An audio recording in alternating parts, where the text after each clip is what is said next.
hecho generalidades y los principios básicos de lo que era lesión celular reversible. Y ahora vamos a dar un ejemplo de lesión celular reversible, el edema celular. Se supone que una de las causas más comunes para la lesión celular es la hipoxia, es la disminución de la división de oxígeno que llega a las células. Y la causa es hipoxia y el ejemplo de lesión celular es edema celular. ¿Cuál es la patogenia o mecanismo del edema celular frente a la hipoxia? Sabemos muy bien que si hay menor tensión de oxígeno que llega a las células, el primer organismo intracitoplasmático que va a alterar su función, no se olviden que en lesión celular reversible lo primero que ocurre es alteraciones funcionales y después se observan las alteraciones morfológicas. Poco a poco van apareciendo las alteraciones morfológicas microscópicas. Entonces, por eso es que más nos vamos a referir a las alteraciones funcionales. Frente a la hipoxia, entonces, ¿qué organismo intracitoplasmático va a ser capaz de fallar su funcionalidad? Va a ser la mitocondria, ¿no es cierto? Porque la mitocondria es la que utiliza moléculas de ATP más nutrientes, oxígeno, para realizar una de las funciones importantísimas que es la fosforilación oxidativa y la producción de moléculas de alta energía, moléculas de ATP, que es la que utiliza la célula para poder realizar todas sus funciones, ¿sí? Entonces, frente a la falla de la fosforilación oxidativa por falta de oxígeno, vamos a tener una disminución de la síntesis de moléculas de ATP. Esta disminución de moléculas de ATP nos van a llevar como una respuesta casi adaptativa, se podría decir, al aumento del difosfato de adenosina. Entonces, la disminución de moléculas de ATP y el aumento de adenosina difosfato nos va a llevar a activar la fosfofructosinasa o la fosforilasa. Estas enzimas van a ser las responsables de iniciar la gluconeogénesis. Estamos hablando del edema celular en músculo, ¿sí? Por eso es que hablamos de glucólisis, la respiración anaeróbica, donde va a utilizar estas células musculares el glucógeno. Por eso que decimos que hay una gluconeogénesis. Eso significa que estas células van a echar mano al glucógeno para convertirlos en glucosa y de esa manera seguir produciendo moléculas de ATP. Al disminuir las moléculas de ATP, suben las moléculas de ADP y eso hace que se active la fosfofructosinasa, la fosforilasa, que es la que va a iniciar la respiración anaeróbica, ¿no es cierto?, a partir de la gluconeogénesis. Bueno, se ha utilizado el glucógeno en estas células que saben almacenar glucógeno, músculo. En cambio, el cerebro o las células neuronales no pueden almacenar glucógeno. Entonces, estas células directamente, la falta de oxígeno nos puede llevar a una lesión celular, ¿sí? De inicio reversible y después a una lesión irreversible. Pero en estas células cardíacas, al utilizar las moléculas de glucógeno, convertirlas en glucosa, estamos usando una respiración anaeróbica. ¿Qué está pasando con estas células? Se está adaptando. Está empezando a realizar otro tipo de funciones, ¿no es cierto? Está cambiando su mecanismo de poder sintetizar moléculas de alta energía a través de la gluconeogénesis. Entonces, seguimos teniendo moléculas de ATP, pero ocurre de que esta gluconeogénesis, en algún momento, el glucógeno se va a agotar. Y al agotarse el glucógeno, ¿qué va a pasar? Entonces ya no va a tener que convertirlo en glucosa y inmediatamente va a empezar a disminuir las moléculas de ATP. Entonces ahí vamos a entrar recién en la lesión celular reversible. A neuronas del rato ya habíamos puesto en lesión celular reversible. A un músculo, las células musculares recién están entrando en lesión celular reversible. Pero esta célula que ha entrado en lesión celular reversible después de haber modificado su respiración a respiración anaeróbica, cuando el glucógeno se está convirtiendo en glucosa, en ese proceso de conversión existen elementos intermedios del desdoble del glucógeno en glucosa. El ácido láctico, los piruvatos, todo eso, que son moléculas que acidifican el citoplasma celular. Entonces, esta célula adaptada ya se está volviendo una célula ácida. Se llama acidosis láctica. Ese proceso se llama adaptación celular. Si nosotros retiramos la causa y damos oxígeno, esta célula, después de haber llegado a esta adaptación celular, va a volver otra vez a ser una célula normal, a hacer la fosforilación oxidativa y todo aquello. Pero si continúa, entonces, ¿qué vamos a tener nosotros?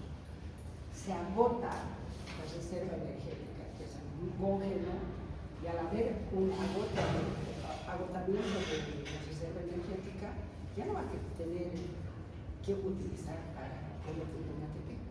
Va a haber recién una disminución de las moléculas de ATP. Y al haber una disminución de las moléculas de ATP, van a fallar primero las funciones, porque estamos en lesión celular reversible. Lo que más falla son las funciones, muy poco la morfología. Entonces, vamos a hablar más de falla de funciones. ¿Qué es lo primero que va a fallar en una lesión celular reversible en esta célula por hipoxia? Ya hemos hecho fallar en la mitocondria la fosforilación oxidativa. Entonces, está fallando, no puede sintetizar moléculas de ATP. Y si no puede sintetizar moléculas de ATP, inmediatamente va a repercutir esto en la función de la membrana celular. Ustedes saben muy bien que la membrana celular tiene una semipermeabilidad en su función de dejar pasar sustancias, otras sí, otras no, pero este transporte de sustancias a través de las membranas lo realiza utilizando energía y por simple transporte, ¿no es cierto?, de una de mayor concentración, una de menor concentración, sin utilización de energía. Pero acá está fallando, no hay moléculas de ATP y la semipermeabilidad de la membrana celular depende mucho de la bomba de sodio, potasio, calcio, que utiliza energía. Si no hay moléculas de ATP, falla la bomba de sodio, potasio, calcio. Al fallar la bomba de sodio, potasio, calcio, ¿qué vamos a tener? Vamos a tener acumulación de sodio dentro de la célula, porque normalmente la bomba de sodio, potasio, calcio es la que saca sodio, normalmente saca sodio de dentro de la célula afuera y mete potasio, ¿no es cierto? Y siempre es con utilización de energía, porque está transportando sustancias de una de mayor concentración de una de menor concentración a una de mayor concentración, ¿no es cierto? Entonces, al fallar la bomba de sodio, potasio, calcio, se van a acumular sodio dentro de la célula. Y al acumularse el sodio dentro de la célula, el sodio es hiperosmolar. Y al ser hiperosmolar, ¿qué quiere decir eso? Que retiene agua. Más moléculas de sodio, más agua dentro de la célula. Y la retención de cantidades anormales dentro de la célula es la que va a ser la causa para que nosotros digamos edema celular. Porque el edema celular es eso, es la acumulación de cantidades anormales de líquido en un espacio.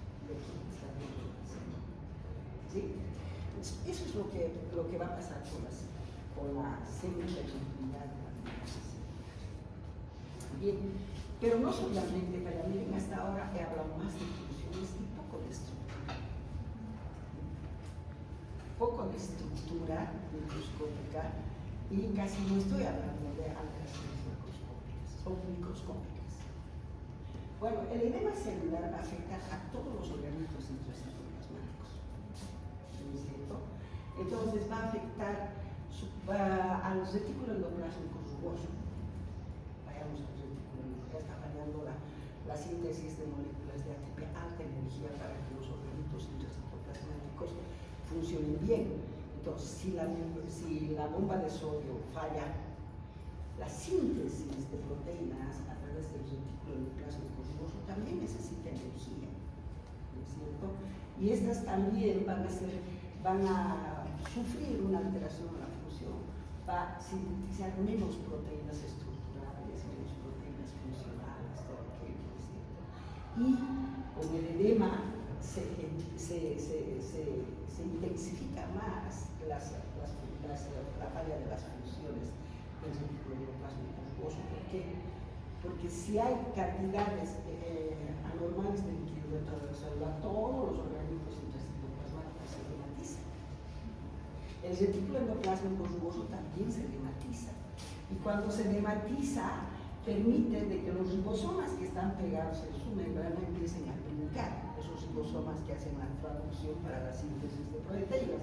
Entonces empiezan a desprenderse del retículo endoplasmático rugoso. Entonces, la función de la síntesis de proteínas es mucho más profunda.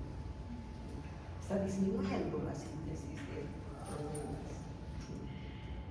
Ya hemos hecho fallar. De inicio ya falló la mitocondria por falta de moléculas de oxígeno, ¿no es cierto? Ahora no hay energía. Entonces la función de la mitocondria se está profundizando más. No se olviden que la mitocondria, la mitocondria, la célula que hace la respiración, la fosforilación oxidativa, en cada molécula de ATP que sintetiza a través de la fosfofructosinasa, hay moléculas de ATP más agua, más radicales, libres de oxígeno. Pero en este proceso de fosforilación oxidativa, normalmente la mitocondria produce radicales libres de oxígeno. Pero estos radicales libres de oxígeno en una célula normal van a ser eliminadas, van a ser neutralizadas, van a ser degradadas, ¿cierto? Normalmente. Pero ahora, esta mitocondria no está realizando una buena fosforilación oxidativa. Entonces va a producir más radicales libres de oxígeno. Entonces se van acumulando más los radicales libres de oxígeno. Y estos radicales libres de oxígeno son tremendos. Atacan la estructura de las membranas, los radicales libres de oxígeno. Esto de atacar la estructura de los componentes celulares lo voy a dejar a un lado, porque cuando hay un ataque estructural de los componentes de la célula es empezar a hablar de lesión celular irreversible. Déjenlo a un lado eso. Pero los radicales libres de oxígeno están empezando a acumularse. En algún momento, si no solucionamos el problema de la hipoxia de la célula, entonces estos radicales libres van a empezar a atacar estructuras importantísimas de la célula. Ahí lo vamos a dejar, vamos a empezar a hablar de lesión celular irreversible en este momento. Pero la mente de ustedes tiene que estar seguro de que la mitocondria, aparte de hacer fallar la fosforilación oxidativa que se encarga de todo este espectro de falla de las funciones de los otros organismos intracitoplasmáticos, está ahí, la acumulación de radicales libres de oxígeno. ¿Sí? Vayamos a los lisosomas. ¿Qué pasa con los lisosomas? Los lisosomas también se están hinchando. Es decir, hay edema de todos los componentes intracitoplasmáticos, edema del aparato de Golgi, edema del lisosoma, edema edema del retículo endoplásmico luso, edema del núcleo, etcétera, etcétera. Si hay un edema del retículo endoplásmico liso, ¿qué vamos a tener ahí? Falla de todo lo que es la síntesis y la síntesis de lípidos, de los lípidos de cadena corta, etc. Si hay edema del aparato de Golgi, va a empezar a fallar lo que se llama la conjugación, esos procesos bioquímicos que permiten la maduración, el cambio de los elementos, de las proteínas que le llegan del retículo endoplásmico rugoso al aparato de Golgi, porque en el aparato de Golgi se hace una serie de transformaciones bioquímico-moleculares para que las proteínas, para que los lípidos empiecen a madurar, llegar a la parte apical del aparato de Golgi, de que van distribuyéndose todos los elementos estructurales y funcionales que se han sintetizado. Esto también va a fallar. Entonces, como verán, más hablamos de fallas funcionales que de fallas morfológicas. Y la morfología, todas edematizadas. Es así como tenemos nosotros podemos entender lo que es el edema celular como un ejemplo de lesión celular reversible. Ahí está. Las células musculares, ya les he dicho, las células musculares estriadas y cardíacas son las que almacenan glucógeno y soportan mejor la hipoxia. ¿Por qué? Porque pueden adaptarse a la hipoxia utilizando la glucógeno. Escuchen bien, pueden adaptarse. Saber en qué momento esta célula está entrando en adaptación y cuándo termina esa adaptación. ¿En qué momento esta célula entra en adaptación? Cuando empieza a utilizar el glucógeno. Entonces se adapta, sigue teniendo moléculas de ATP, sigue funcionando bien, pero ella es una molécula adaptada. Y esa molécula adaptada, ¿qué es lo que le ha pasado? Se ha acidificado. Pero es una molécula adaptada. Cuando termine de utilizar el glucógeno, entonces ahí sí va a haber realmente disminución de las moléculas de ATP, disminución de todas las funciones, y ahí es la lesión celular reversible que estamos explicando desde el edema celular, con todas las consecuencias fisiológicas y morfológicas que acabo de decirles. Acá he puesto que las células musculares son las que resisten mejor la hipoxia, en 30 minutos mueren. En cambio, las neuronas en 5 minutos mueren. ¿Por qué? Porque no saben almacenar glucógeno, por lo tanto la hipoxia directamente va a hacer que esta célula entre en lesión celular reversible y irreversible y muerte celular. Pásame la otra. Esto es para hablar de la adaptación celular. Miren, dice, existen elementos intermedios de degradación del glucógeno a glucosa, como el ácido láctico, los fosfatos orgánicos que se acumulan en el citoplasma celular, reduciendo el pH intracelular y la célula entra en acidosis mudas. Adaptación celular.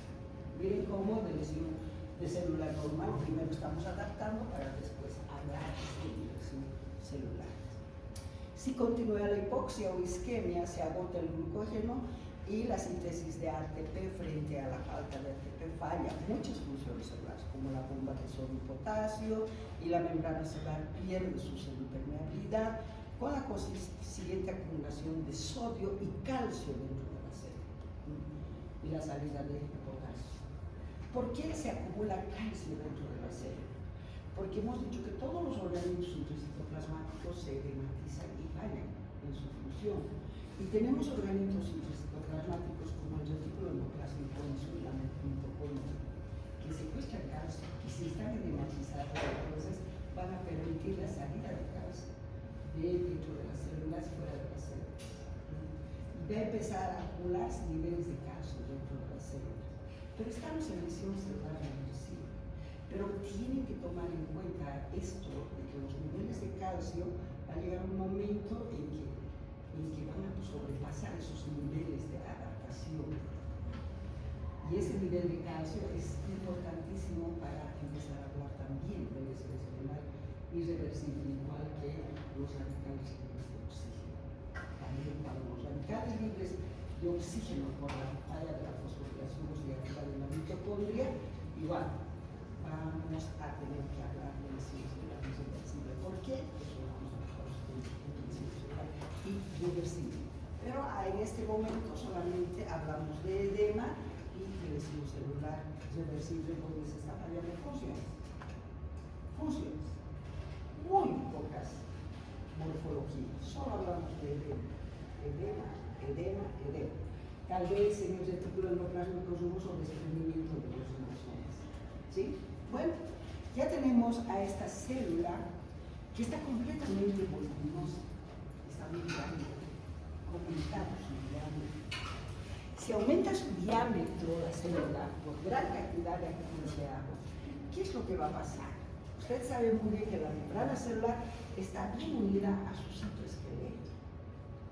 Eso permite que la célula tenga forma, tenga rigidez, no rigidez, que sea imposible de jalarla, de comprimirla, ¿no es cierto? Tiene cierta estabilidad en su forma para no ser comprimida, para no ser jalada, cuando es normal. Pero si estamos acumulando cantidades anormales de agua dentro de la célula, la membrana celular se va a extender, más no del citoesqueleto. Por lo tanto, ¿qué vamos a tener? Desprendimiento de la membrana celular del citoesqueleto. Por el índice. Y al haber desprendimiento de la membrana celular del citoesqueleto, ahora sí vamos a hacer fallar el transporte pasivo. ¿Por qué? Ustedes saben muy bien aquí que si la membrana celular se extiende más, ustedes saben que la membrana celular en su estructura tiene poros, ¿no es cierto? Poros transmembranas que permiten el pasaje por simple difusión, ¿no es cierto? Entonces, vamos a tener de que estos poros, estos canales, van a ser más amplios. Ahora ya no está fallando solamente el transporte activo por la bomba de sodio y potasio. Ahora está fallando también el transporte pasivo. Se está profundizando más en sus funciones. Falla el transporte pasivo. La célula se hace muy flexible. Y si la membrana celular se desprende de su citoesqueleto, hay muchas células, eso es una deformación de su morfología. Cuando la membrana celular se desprende del citoesqueleto, se hace tan frágil que empieza a aparecer vesiculaciones exofíticas. La membrana celular realiza vesiculaciones exofíticas. Es una de las características morfológicas del edema celular. Las vesiculaciones exofíticas, claro que es morfología microscópica. Miren, estamos hablando de una morfología microscópica que se ve en la lesión celular reversible, las vesiculaciones exofíticas. ¿Por qué? Porque se ha desprendido la membrana celular del citoesqueleto. Y eso hace de que se ataque esta membrana de vesiculaciones, se altera el transporte pasivo por el aumento del diámetro de los poros. Entonces está profundizando más. Además, aquellas células que tienen cilios, si se desprende la membrana celular, entonces va a haber ruptura de la actina, por ejemplo, que sostiene los cilios, las microvelocidades en esas células que tienen velocidad. Entonces va a haber pérdida de cilios, va a haber pérdida de las velocidades. Todo eso son escasas alteraciones morfológicas, pero existen, es que les estoy diciendo, ¿sí? Luego tenemos, se acumula sodio y calcio dentro de la célula y sale de potasio, todo esto hemos dicho. El sodio es hiperosmolar, tiene líquido, edema, El núcleo responde con una condensación de la cromatina nuclear. Esto es importante en lesión celular reversible, se condensa la cromatina nuclear. ¿Sí? Hay una condensación de la cromatina nuclear. Vamos, otra. Alteraciones mitocondriales en el edema celular y de celular. Las alteraciones funcionales se caracterizan por falla de la síntesis de moléculas de ATP la pérdida de los poros de transición de la membrana mitocondrial, que crea un canal de alta conductancia. Ustedes saben muy bien que la membrana externa es semipermeable, mantiene la conductancia. Eso se pierde por el celular. Entonces, se pierden hidrogeniones. Va a haber salida de hidrogeniones dentro de la mitocondria hacia afuera. Y la salida de hidrogeniones, ya teníamos falla de moléculas de ATP solamente. Eso nos está llevando a la pérdida de la alta conductancia que tiene la mitocondria con la membrana externa. Entonces, si vamos a perder hidrogeniones, se está profundizando más la función mitocondrial, que es la síntesis de moléculas de ATP. ¿No es cierto? Peor, no va a haber moléculas de ATP. Poco a poco están desapareciendo porque los hidrogeniones están saliendo. Ustedes saben muy bien que el juego de hidrogeniones son importantísimos para la síntesis y la producción de moléculas de ATP. Aquí es importante esto. La ciclofilina D es una proteína que activa la apertura de los poros de transición de la membrana mitocondrial. Estamos hablando del externo, porque la interna es impermeable. Miren, la ciclofilina D. Entonces, es la que abre los poros de la membrana externa de la mitocondria. Pero la ciclosporina evita la apertura de los poros de transición de la membrana mitocondrial y se evita que se pierdan hidrogeniones y se utilice en el tratamiento de lesión celular. Este medicamento, ciclosporina, ¿sí? Eso se utiliza en lesiones celulares. ¿Para qué? Para cerrar esos poros que se hayan abierto por la activación de la ciclofilina, que es la que abre. ¿Sí? Las alteraciones morfológicas son escasas en la mitocondria. Miren, las crestas mitocondriales se van achatadas y aparecen densidades amorfas eosinófilas ricas en los fosfolípidos. Generalmente hay estas densidades eosinófilas muy cerquita de la membrana celular que está en lesión celular reversible. Y estas densidades amorfas eosinófilas no son nada más ni nada menos que las degradaciones cantidades fosfolípicos. Todos se encuentran los fosfolípidos en las membranas. Donde hay membranas, en la membrana celular, en la membrana mucosa, citoplasmáticos. Por eso que hablamos que hay densidades amorfas eosinófilas muy cerquita de la mitocondria y por las crestas mitocondriales. ¿Sí? Ahí están las alteraciones de la membrana celular. Alteraciones funcionales, la falta de las moléculas de ATP conduce a la falla del transporte activo con varios computacionales. Todo esto ya he explicado en forma secuencial. Y si ustedes quieren, pueden sacar fotos para que tengan en sus archivos y puedan leer, estudiar. Ahí está cómo se produce el edema, ¿no es cierto? La falla del transporte activo, que es la bomba de sodio y potasio ATPasa, se acumula sodio dentro de la célula, que atrae o se acumula cantidades anormales de agua dentro de la célula, edema celular. Secundariamente falla del transporte pasivo, por el aumento del volumen anormal del líquido dentro de la célula, separando el citoesqueleto de la membrana celular y deformando la membrana celular. Permeabilidad mayor que la permeabilidad de los canales transmembranas, que permite el transporte de sustancias por simple difusión. Falla del transporte pasivo y se pierden sustancias importantes para el funcionamiento de la célula. Alteraciones morfológicas, formación de vesículas exogénicas. Les he dicho cuando la membrana celular se separa del citoesqueleto, lo que pasa con los neuróporos. No se separa, ¿no es cierto?, la membrana celular del citoesqueleto, sino que el citoesqueleto se deforma para hacer los neuróporos. Acá se separa la membrana de su citoesqueleto y eso permite la deformación de la membrana celular. ¿No es cierto? La membrana plasmática y se pierden las microvelocidades también por la ruptura, que por la separación de la membrana de su citoesqueleto. Vamos otra. El retículo plasmático. ¿Qué pasa con los retículos endoplasma tubuloso. Alteraciones funcionales, menor síntesis de proteínas estructurales y funcionales, alteraciones morfológicas, edema y desprendimiento de los órganos. De inicio, por falta de sus moléculas de ATP ya estaba funcionando mal. Ahora con el edema y el desprendimiento de los órganos se profundiza más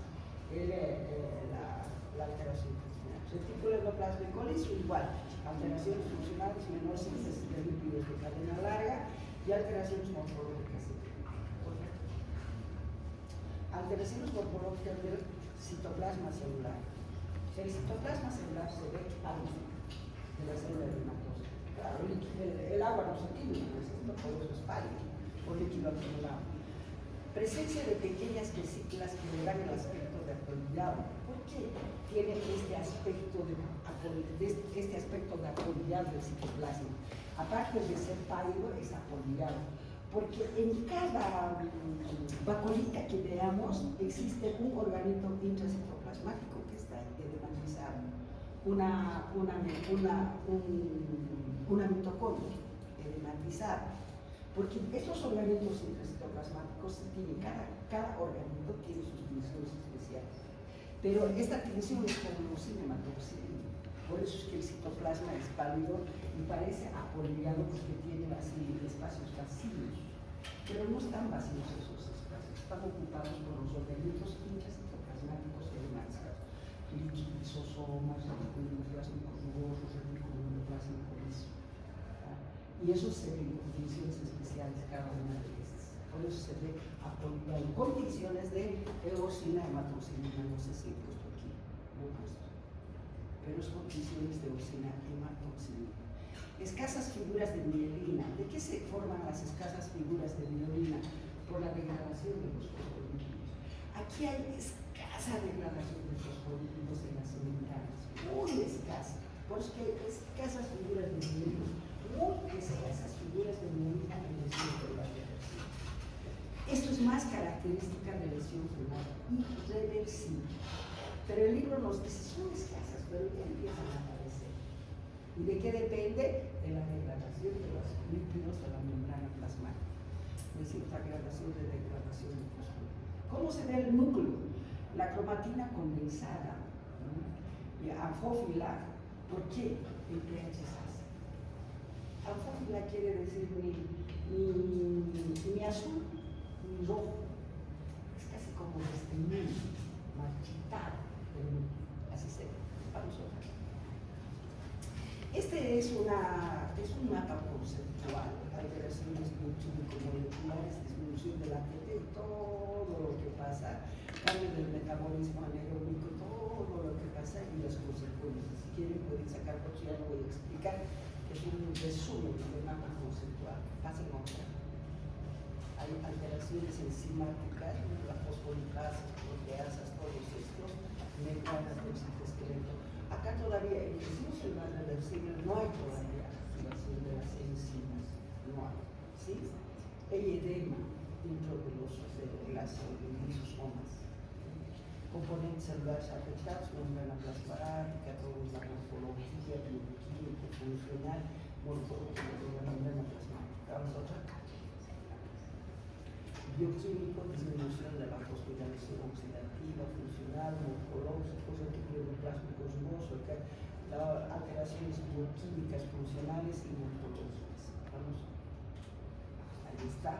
Activación de las proteasas, funcional, pérdida de la integridad estructural, morfología, deformación celular, formaciones de vesículas, todas las núcleo bioquímico, disminución del pH, funcional, alteración de la replicación de la transcripción. Esto no lo tenemos, pero hay alteraciones en el núcleo funcionales, que es la alteración de la replicación y de la transcripción genética. Y la morfología cromatina condensada, eso es bien importante, está condensada la cromatina. Vamos a ver.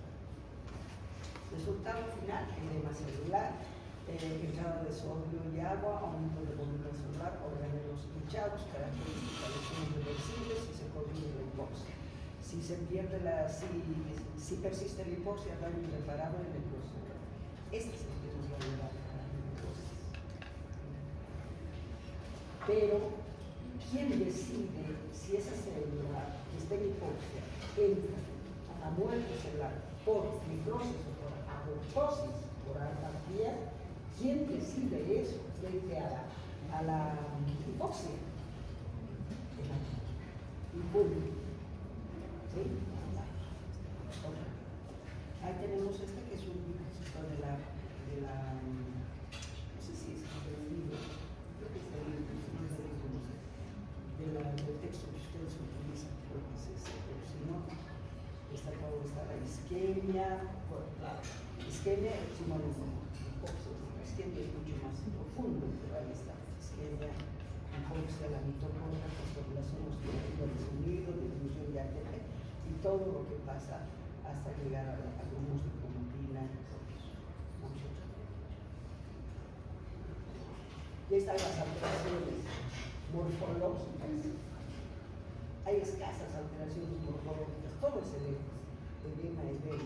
Les decía de que la membrana celular se desprende del citoesqueleto. Y al desprenderse del citoesqueleto, la membrana celular se hace muy frágil. Y existen vesiculaciones exofíticas, estas son.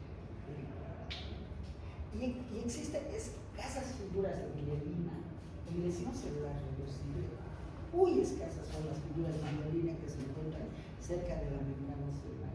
Y esas figuras de mielina resultan de la degradación de los fosfolípidos. En lesión celular reversible no hay degradación de los fosfolípidos. Muy escasos, deberían estar.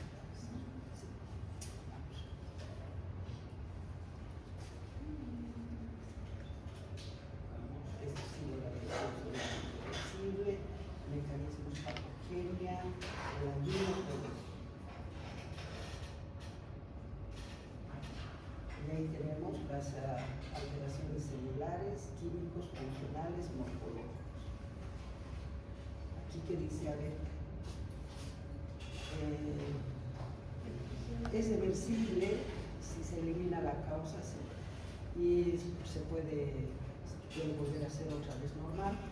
Puede progresar. Ah, no, esto es otra cosa, dame la otra lámina. Sí. Más. No. La otra. Lesión reversible, este cosa. Estamos viendo lesión celular reversible. Hemos hecho una celular. Hay otro ejemplo de lesión celular reversible que es la esteatosis hepática, que en el libro dice, es otro ejemplo de lesión celular reversible, pero lo describe en acúmulos de sustancias. Es un acúmulo de triglicéridos. Yo no voy a volver a hablar de lesión celular reversible cuando estoy hablando de acúmulo de sustancias. Se ha dicho, bueno, si está hablando de lesión celular reversible, hablaré de esteatosis hepática, que es el otro ejemplo de lesión celular reversible.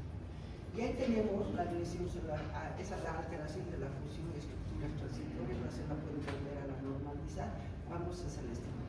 La estatosis hepática o acumulación de triglicéridos en el citoplasma. ¿Qué es la estatosis hepática?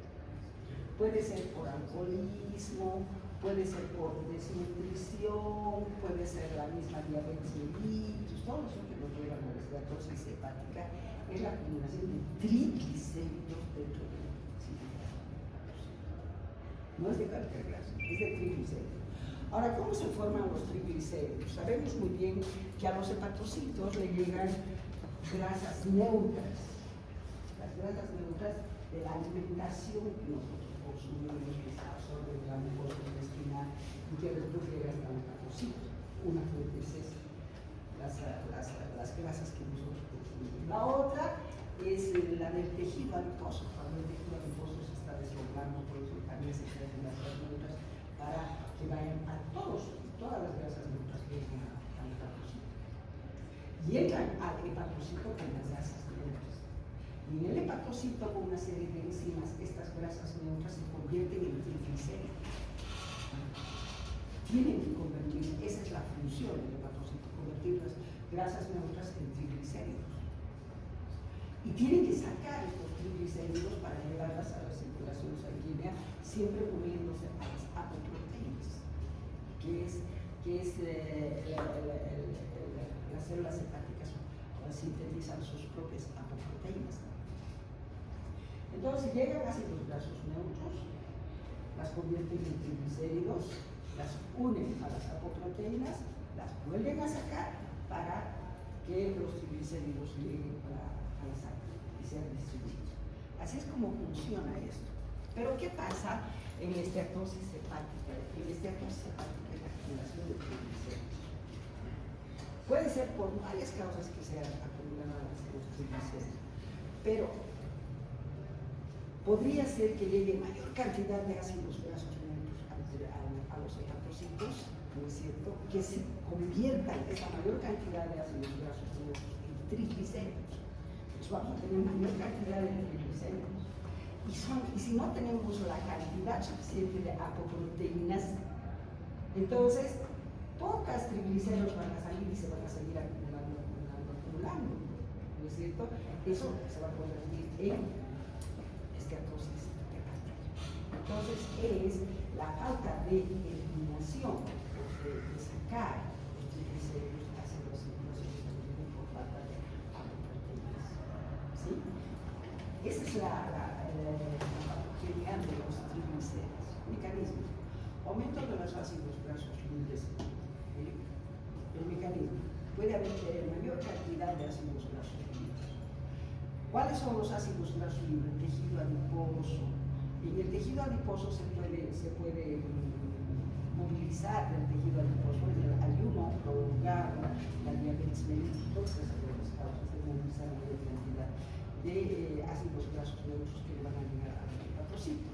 Alcoholismo, obesidad, fármacos, toxinas, después la desnutrición misma, donde se agotan las grasas, la mayor cantidad de ácidos grasos neutros que van a llegar al hepatocito, pero ahí vamos a tener que las apoproteínas no van a ser suficientes como para poder sacarlos como triglicéridos.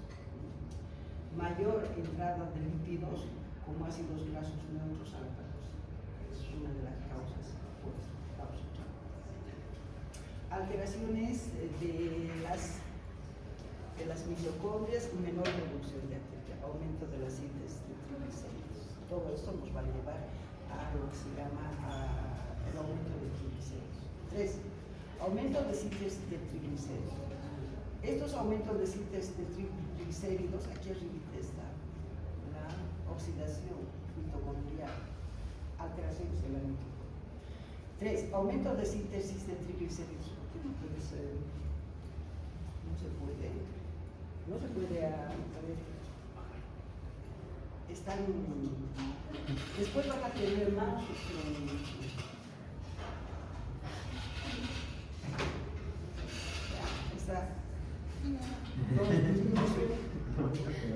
nos estamos golpeando, ¿no? A mí también dice que yo misma no estaba entendiendo qué había hecho. Lo que pasa es que no han hecho yo, una de las causas es disminución de la beta-oxidación mitocondrial. ¿No? Entonces, otra de las causas es disminución de la beta-oxidación mitocondrial. Ahí vamos a tener alteraciones de la mitocondria y menor síntesis de producción de ATP. Imagínense, cuando hay menor síntesis de moléculas de ATP, también hay una disminución de la beta-oxidación. Aumento de la síntesis de triglicéridos, exceso de sustratos de los ácidos grasos libres, conversión de triglicéridos en los hepatocitos. Hay una disminución de la síntesis de apoproteína. También puede haber que le llegue gran cantidad o una cantidad normal de ácidos grasos neutros y que eso se convierta en triglicéridos, pero los hepatocitos no pueden sintetizar sus apoproteínas. Hay menor síntesis de apoproteínas. Entonces ahí también va a haber lo que se dice acumulación de triglicéridos en todos los hepatocitos. No se forman lipoproteínas. Alteraciones de la exportación de lipoproteínas. Fallo en el aparato de Golgi, que es el que distribuye.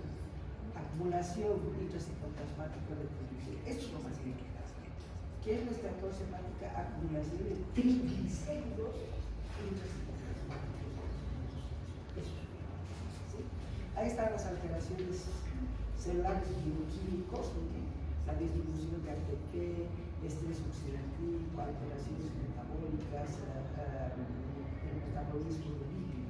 Funcionales, disminución de función hepática, o disfunciones de la función hepática, alteraciones en el metabolismo de los fármacos, toxinas, que algunos pueden llevar a la estenosis. Morfológicos, eso es importante. Morfológicamente, ¿cómo vamos a ver a los hepatocitos con estenosis hepática? Dentro del citoplasma, cuando tenemos condiciones de oxigenatoxina, dentro del citoplasma de los hepatocitos vamos a ver las vacuolas. Con condiciones de oxigenatoxina se ven unas vacuolas en forma de sacabocal. ¿Qué quiere decir estas vacuolas en forma de sacabocal? Es como si lo hubieran trazado con pompas. Estas vacuolas. Y estas vacuolas son desde las más chiquitas hasta aquellas grandes que pueden ocupar todo el citoplasma. Cuando nosotros decimos esta esteatosis hepática está empezando, cuando esas vacuolitas son bien pequeñitas, que distribuyen todo el citoplasma, como si fuera tejido de la grasa pálida, así bien chiquititas las vacuolitas, con presencia de oxigenatoxina. Y a medida que van madurando los hepatocitos, entonces estas vacuolitas se van juntando, porque no se olviden que el hepatocito maduro tiene una sola vacuola, una sola vacuola que rechaza el núcleo hacia la centella. ¿No es cierto? Así se hacen la estenosis. Entonces los triglicéridos aparecen pequeñitos, se van juntando y van a tener vacuolas más grandes, y cuando ya la lesión es muy avanzada, digamos, solamente es una vacuola intracitoplasmático en forma de sacabocal rechazando el núcleo de la célula. Y eso llamamos células en anillo de célula. Conclusión. ¿Cómo nosotros vamos a ver a los hepatocitos con estenosis? Cuando está iniciando, las vacuolas son muy pequeñitas en forma de sacabocal. Y el núcleo central, como las vacuolas son chiquitas en todo el citoplasma, entonces el núcleo central. Y a medida que va progresando la enfermedad, más vacuolas se juntan, entonces hace una sola vacuola que rechaza el núcleo que se va a tener, y decimos células en el núcleo de célula, porque el núcleo está bien rechazado. Eso por funciones de oxigenatoxina. Ahora, para teñir grasas tenemos el SUDAR 4, el SUDAR 3, todo eso. Y si nosotros tenemos estas células con esteatosis hepática, vamos a tener estas vacuolas de un color rojo naranja, rojo intenso, naranja intenso. Ese es el SUDAR 4 y el SUDAR 3. Solo con eso podemos decir que sí, estas son vacuolas de grasa. Y macroscópicamente vamos a tener un hepatomegalia, que es un hígado muy, ¿no es cierto? Esto es esteatosis hepática, no es cirrosis hepática. Ahora, puede desencadenar una cirrosis hepática cuando estos hepatocitos que albergan estos triglicéridos pueden llegar a reventar, explotar por mucho triglicérido que está ahí adentro. Revientan los hepatocitos, muerte celular. Y esas células muertas tienen que ser eliminadas, ¿no es cierto?, por reacción inflamatoria. Por eso que hay una hepatitis, ¿no es cierto?, en los alcohólicos. Ahí está por hepatitis. ¿Sí? ¿Por qué? Porque sus hepatocitos de tanto tener triglicéridos han reventado y se produce una reacción inflamatoria para eliminar todo aquello. Elimina todo lo que es tejido que no le sirve al organismo, tejido necrótico por reacción inflamatoria, y después es sustituido, porque no se puede dejar así. Tú eliminas ese foco donde ha muerto un hepatocito, eliminas, no es porque la muerte. Se tiene que rellenar con agua, se rellena con tejido necrótico. Y esa es la cicatrización de la fibrosis, que se llama cirrosis hepática. Así es como evoluciona esto de la esteatosis hepática hasta llegar a la cirrosis hepática en los alcohólicos. ¿Sí? ¿Qué más tenemos? Evolución. Esta lesión es reversible, es una lesión celular reversible si se elimina la causa y puede progresar a esteatohepatitis, lo que les he dicho, la fibrosis y la cirrosis. El desequilibrio entrada, miren, hay un desequilibrio entre entrada de ácidos grasos en los núcleos, síntesis de triglicéridos, degradación y exportación de los lípidos, conduce a la acumulación de triglicéridos citoplasmáticos hepatocitos. Conclusión. Esteatosis hepática es sinónimo de acumulación de triglicéridos dentro de los citoplasmáticos hepáticos.